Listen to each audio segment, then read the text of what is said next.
Hey guys, welcome back to Watch Takes with Watches with Oliver. We've got Joe here, and we are here, and we're going to be talking about a special timepiece, one of his Grail watches. Grail watch. So yeah, the topic is Grail watch, the best of the best, the holiest of the holiest, unattainable. Let's not. I wouldn't go so. Like Grail watch has different connotations depending on who you talk to. Like the ultimate Grail watch for me is the Bulova that went to the moon, that sold for like 1.6 million. There's only one of them, and there's only one, and it's in private hands, and nobody's seen it since the auction. And I will probably never say never, but I will probably never. The likelihood of me handling or owning that watch, very, very minimal. I have the quartz reissue. I have the 262 KHZ version, and I love it. And mine is the second generation at the 43.5 million, so it's as close to original as you can get. Yep.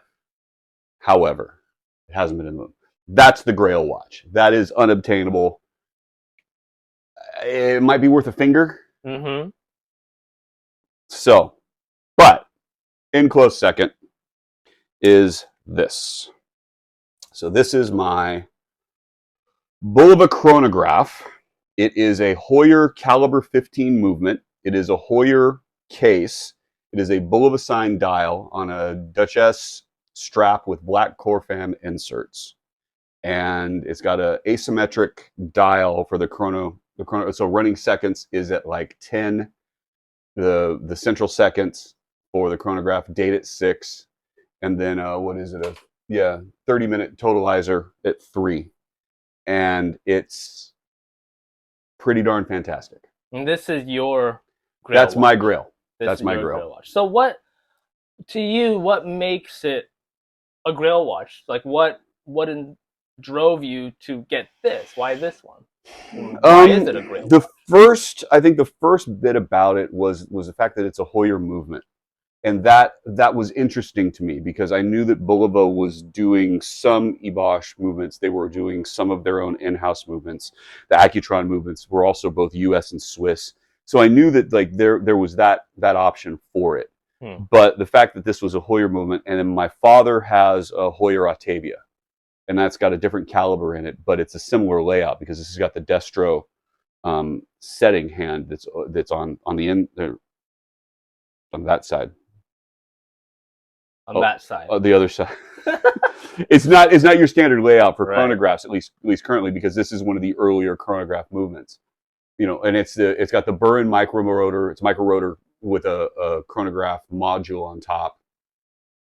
And they're just weird, man. They're weird. They're funky. They're different. They're hard to find. Made for like 1 year, and it was just because they happened across some of those cases. So. Like, I haven't opened it up. I haven't touched it because it runs well, and I'm not going to jinx that. But when you open up the case back, you can see where they've scratched out and they've stamped Bulova on top. It's got the Heuer markings in the lugs. There's a Heuer serial number on it as well. So can you imagine someone etched it out?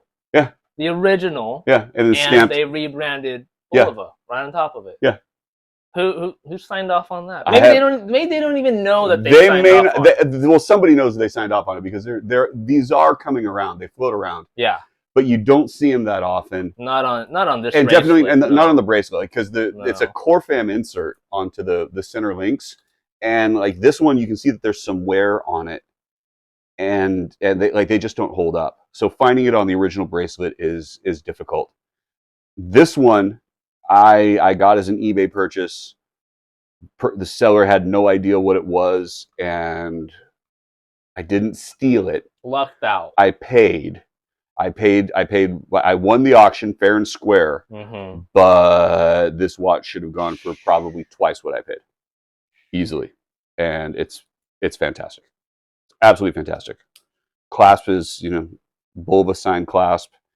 I didn't have to do very much in terms of you can't mess with the links. Yeah. So it was just all through the micro adjust on the bracelet, and So it's interesting in a way. To you, it connects your passion of Bulova and your father's history A little bit, yeah, a of little bit. owning the Autavia and It brings combining it kind of the brings it two. together. It brings the two into a little bit of focus. And that's unique in a way because you don't really get that No, from, you know, no, not from those two brands, right, particularly not. right. And so it's a weird bridge between the two. But like this was a watch that I remember seeing on probably on eBay or maybe on one of the forums. I'm like, ooh, what's that? Yeah.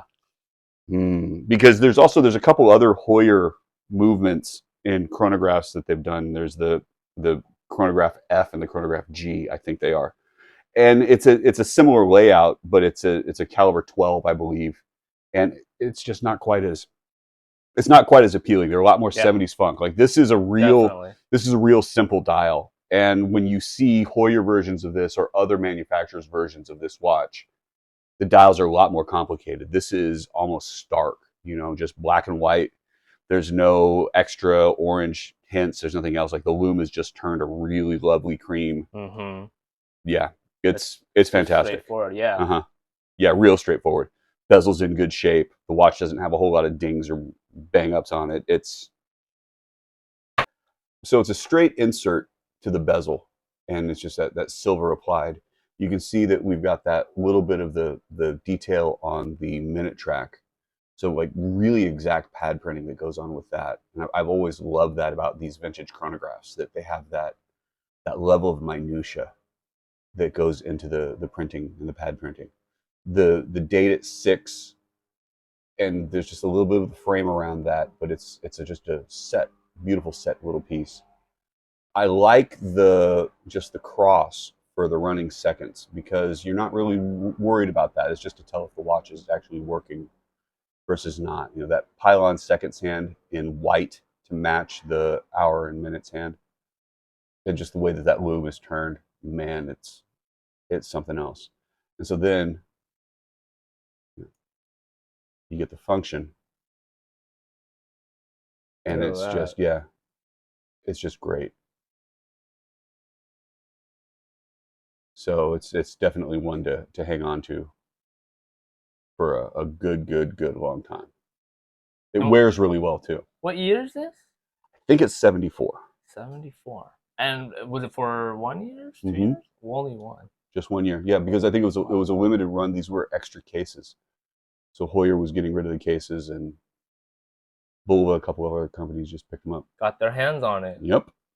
And then decided, okay, we're going to have a dial that just says Bulova on it. Yep. That's it. And try to put these out to the market. See what happens. Worked well. Looks like a lot of them sold. Yeah. How much do you think this sold back in those days? Oh, shoot. I've never seen an ad for it. I don't know that there are any. I have no idea what it sold for.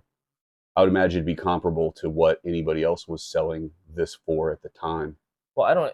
Does this thing even have a serial number? It does. There's a couple. There's a Bulova serial number, and then there's the Heuer serial number. Okay. On it, so it's got two different sets of numbers. Yeah. And then there's it's a caliber 15 movement, but it's a Bulova 14 something. So Bulova gave it its own catalog number. Yeah. Now I know this obviously exists because we see it here, but also because I did see a service manual for it. Right. Yeah, you were telling me about that. I had seen it off of eBay, and I mentioned it to you, Joe. And so there is a service manual on how to fix it. So I mean, they obviously were probably planning to market it somehow. Well, they marketed it. They have to service it because it'd be under Bulova warranty. So, but whether or not they were sending it back to Heuer, so you'd ship it to Bulova, who would ship it to Heuer, who would then ship it back. I don't know what that end result ends up being. It's kind of crazy that this was just for a year, and then just 1 year. That's it. And that's it. That's how it goes. But that core fam strap, that is very 70s. Yeah, the bracelet itself, and then the way that the detail on the buckle is just straight up 70s. I've got a couple watches with this, but they only were using this particular buckle style. Yeah. For some of their higher end pieces. So that is fun. It is. It's a really neat watch. And you think it couldn't get any funkier in the 70s? Well, I mean, you see some of the other ones, and they'll have orange. Right. and colors. other different colors, and sometimes they're like a 10-second wrap around the ordinals on the. But this doesn't even need color. No, it really doesn't. Its monochromatic look is just it suits it so well. I think it's so clean and so good. I like it. It's counting down too, right there. Uh-huh. Yeah, I love it.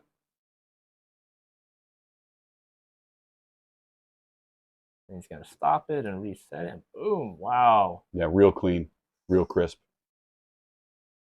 Not bad for a nearly 50-year-old watch. No, not bad at the price you got it at either. Definitely not. Yeah. That is an awesome find. And yeah, no, super happy and glad you were able to find your Grail watch. Me too. And you weren't looking for this exact. You were just browsing, right? Like, well, this is one of those weird ones because I always look. I'm always looking, and it just popped up. And I'm like, okay, fine, I'll watch it. But it popped up, I want to say, for like 99 cents, which immediately told me that the person who was selling it didn't really know what the value was, which is good for me, bad for them. And so like I'll watch it, and then it got down to like the last day, and it still hadn't hit $2,000. Wow. So I got it a little bit north of that, but not by much. Yeah. Like this watch, this is probably a $5,000 watch with just a little bit of cosmetic care. Amazing. All right. Well, Joe, thanks very much for sharing your Grail watch with us. You're more than welcome. Is there any more that you're going to get after that? Well, it's always a work in progress. Yeah. So in terms of being as important to me as this one is, probably not. There's some others. There's some, like, my collection is centered around the 666 styled watches. And the world's leading foremost expert on 666. I think we can say that I may have the largest collection. That might be a safer comment than foremost leading, just because nobody knows what the hell they are and how many there are, and what, like, every once in a while, like, a new one shows up. I'm like, oh man. All right. Oh, I thought I knew them all. Okay. I haven't seen that one. Got to catch them all. So it gives me that whole Pokemon moment. But there's a couple others. This watch, though, it's big, and that may be a slight drawback when you're looking at vintage dive watches. Like, they're all in the sort of that sub 40. Right. This one's just a little bit bigger because that's the way that the chronograph function works, and it's just a larger movement. Right. So this is probably closer to 42. But even at that size, like, it still doesn't wear poorly. No. It fits really well. The bracelet works on it. So, there's always a question of never meet your heroes. Yes. Yeah, this was worth. That was worth meeting. Absolutely, yeah. It was a fantastic purchase. Yeah.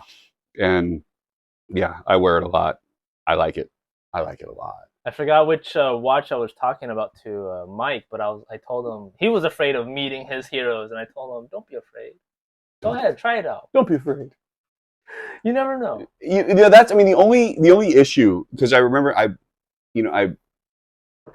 hit my last offer, and it came back with, you won for less than my offer was, and I can remember immediately having some remorse. I was like, oh no, what have I done? And it was a question, it's like, okay, is it? And it was not quite a whim purchase, but it really was, because I know what the watch is, but I didn't really check out all of the pictures, and so after I'd purchased, I go back and I really start paying attention to what the pictures were. Right. Oh, and I wasn't sure about the bracelet and if the lugs were right, but then, like, because they fit really tight, and so you couldn't see part of the end link on the dial shot, but you could see it from the case back shot. And Mike was like, "Oh no, the case back looks fine." I'm like, "Okay." So you started questioning immediately, right? And it's like, after. Whoa, I can't. No. It's after it's over too. It's like, oh god. so that that happens, and then the watch showed up, and pulled it out of the box, and it's like, oh. Sigh of relief. It was. Sigh of relief. Yeah. It was good. It even made it better because of the price that you got. It's exactly what I had hoped for. So, well, I can't think of a better owner to have that watch. well, we'll see because it'll eventually go to my son, and he's only 13. So, Oh, well, there you go. Yeah, he's got a minute. but he's been exposed to. He a has. lot, He has. so, We haven't gotten into he's in good chronographs hands. yet, but we'll get it. We'll get him there. He's We'll get him in good hands. Yeah. Yeah. Well, congratulations again. Well, on thank that. you. Thank you. Thanks, guys, for watching. If you enjoyed this video, give it a thumbs up. Check out my other Caravel Bulova videos. This is Joe. His Instagram is WatchTailorYouth. I'll put it down in the description below. He also does a podcast with Mike, also known as 120 Clicks, called the Springbark Podcast. And you can find them on Spotify or YouTube. So go ahead and check them out. How many episodes you got of podcast? 68? 69? 68. 68. Yeah. That's a lot. It's a lot. Yeah. Yeah. That's a lot. And they do it once a week. Every other week. Every other week. Every other week. Okay. Every other week. That's still a lot.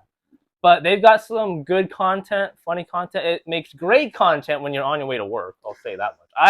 I personally listen to it when I'm driving to work. On Monday mornings, I get my notification. All right, let's see what's in store. And they give me endless entertainment on anything Caravel, Bulova related, but also just in watches in general. Watches in general. Yeah, watches in general. And you'll learn a thing or two. And crocodile content. Yes, every so often. Crocodile content, other content that might be useful in your life. So, anyways, go ahead and useful in your life. go ahead and check them out. Thanks very much for watching, and we'll see you on the next one. Take care. Bye-bye.